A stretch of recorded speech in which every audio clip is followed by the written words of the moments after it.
Hindustani news channel.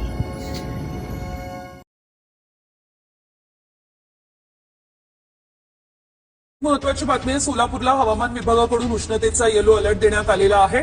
सोलापूरमध्ये काल 43 अंश इतक्या तापमानाची नोंद झाली आहे। पुढील आठवडाभर सोलापुरात उष्णतेची लाट कायम असणार आहे। काल खरं तर यंदाच्या मोसमातील सर्वाधिक तापमानाची नोंद जी आहे ती काल झालेली आहे, म्हणजे 43.2 डिग्री सेल्सिअस तापमानाची नोंद काल झालेली आहे। त्यामुळे एकंदरीतच सोलापूर शहर आणि जिल्ह्यामध्ये हवामान विभागाकडून जो आहे तो येलो अलर्ट जाहीर केलेला आहे। त्याचबरोबरीनं गरज असल्यासच घराबाहेर पडावं अशा पद्धतीच्या सूचना देखील प्रशासनाकडून देण्यात आलेल्या आहेत। खरं तर आपण पाहतोय गेल्या 4 ते 5 दिवसांपासून सोलापूर शहर आणि जिल्ह्यामध्ये उष्णतेची लाट जी आहे ती पाहायला मिळते आणि ही लाट जी आहे ती पुढच्या 2 ते 3 दिवस आणखी अशाच पद्धतीने असणार आहे असं देखील स्पष्टपणे प्रशासनाने जाहीर केलेलं आहे। त्यामुळे एकंदरीतच नागरिकांनी गरज असल्यास घराबाहेर पडावं।